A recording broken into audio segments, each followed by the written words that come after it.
Monsoon की दस्तक से पहले फर्रुखाबाद जिला प्रशासन पूरी तरह अलर्ट मोड में नजर आ रहा है। बाढ़ आपदा की स्थिति में राहत और बचाव कार्यों की तैयारियों को परखने के लिए जिला प्रशासन ने मेगा बाढ़ मॉक ड्रिल का आयोजन किया। मानसून आने से पहले प्रशासन बाढ़ प्रभावित क्षेत्रों में व्यवस्थाओं को अंतिम रूप देने में जुटा है। जिले के करीब 68 किलोमीटर लंबे गंगा तटीय क्षेत्र में हर साल 300 से ज्यादा गाँव बाढ़ की चपेट में आते हैं, जिसके चलते इस बार पहले से ही विशेष तैयारी की जा रही है। जिला प्रशासन ने 77 अति संवेदनशील और 112 संवेदनशील गांवों को चिन्हित कर विशेष निगरानी की योजना बनाई है। गंगा और रामगंगा नदी के किनारे बसे गांवों की सुरक्षा के लिए 52 बाढ़ चौकियां और 24 बाढ़ शरणालय स्थापित किए जाएंगे। 15 जून के बाद सभी बाढ़ चौकियों को सक्रिय कर दिया जाएगा ताकि किसी भी आपात स्थिति में तुरंत राहत कार्य शुरू किए जा सके। प्रशासनिक आंकड़ों के अनुसार सदर तहसील के 37, कायमगंज के 113 और अमृतपुर के 172 गाँव बाढ़ से प्रभावित होते हैं। बाढ़ और कटान से सबसे अधिक प्रभावित क्षेत्रों में बड़पुर ब्लॉक की पंखियन की मड़ैया, हैवतपुर गढ़िया, कटरी धर्मपुर, पैलानी दक्षिण, समैचीपुर चितार, कैलियाई, बांसखेड़ा और अमृतपुर क्षेत्र के कई गांव शामिल हैं। चौकियां बनाई जा रही, क्या मतलब उसमें? जनपद फर्रुखाबाद में मुख्य रूप से 2 तहसील बाढ़ से प्रभावित होती हैं। एक अमृतपुर है और एक कायमगंज है, जहाँ पिछले वर्ष अगर हम देखेंगे तो 79 विलेजेस जो है वो अमृतपुर में प्रभावित हुई थी और 75 विलेजेस कायमगंज में प्रभावित हुई थी। उसी को देखते हुए जो जनपद स्तर पर बाढ़ नियंत्रण समिति है उसकी बैठकें 3 बार हो चुकी हैं और जितने भी विभागों की कार्य योजनाएं इस संबंध में आनी थी वो कार्य योजना कंपाइल करके हमने बाढ़ का एक योजना बना ली है जिसके तहत कार्रवाई की जाएगी। और इसमें जो सिंचाई विभाग की तरफ से जो बाढ़ से बचाने के लिए कुछ योजनाएं थी वो भी अभी पूर्ण हो गई हैं और कुछ पूर्ण होने वाली हैं, जिसमें कि एप्रेन का निर्माण किया जाना था और पॉर्क्यूपाइन रखी जानी थी, जिससे जो फ्लो है और पानी का वो कम और कटान ना हो।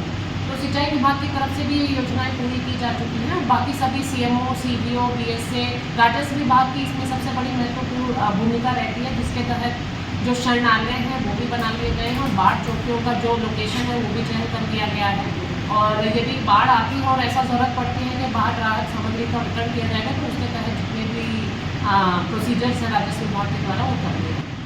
कई गाँव में सिंचाई विभाग द्वारा जो है कि रोकथाम के लिए उपाय किए जाते हैं, लेकिन वो जो है लाखों रुपए पैसा खर्च करने के बाद फिर वहीं बह जाते हैं। तो इसके लिए ये सब योजनाएं हैं जो बाढ़ कटान के लिए जो पिछले वर्ष के अनुभव पे चयन किया जाता है कुछ घाटों पर जहाँ पर ज़्यादा कटान हुआ था, तो जिसमें कोशिश की जाती है कि एप्रेन बना के पॉर्क्यूपाइन रख के तो उनको जो फ्लो है ताकि वो ज़्यादा फ्लो एकदम कटान ना हो पाए उसमें कोशिश की जाती है।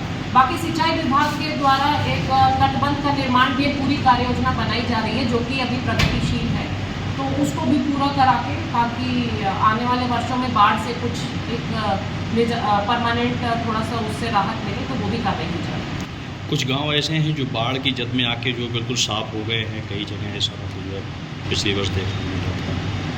कुछ गांव में ऐसा था कि जिन लोगों के कुछ आवास चले गए थे उनको आवास भी दिए गए थे और जो गांव अगर वहां पर पानी आ जाता है तो उनको टेम्परेरी रूप से शरणालयों में ले जाया जाता है, रिहेबिलिटेट कराया जाता है, वहाँ सभी व्यवस्थाएं होती हैं और जिनके आवास परमानेंट से बह गए हैं उनको मुख्यमंत्री आवास योजना में आवास भी उपलब्ध कराए गए थे और इस वर्ष भी यही किया जाएगा। इसके लिए क्या मतलब जो मॉक ड्रिल वगैरह भी कराया गया और कितने मतलब नाविकों को मतलब जो है प्रशिक्षण दिया गया है बाढ़ से निपटने के लिए? देखिए इसमें मॉक ड्रिल हो चुकी है, इसमें 190 के आसपास जो नाविक हैं उनको प्रशिक्षण दिया गया था। इसमें मॉक ड्रिल सभी तहसीलों में 1 सप्ताह पहले पूर्ण हो चुकी है, जहाँ पर जो हमारे यहाँ पर क्योंकि कैंटोनमेंट बोर्ड है तो आरआरसी और जो हमारे स्टेट के जो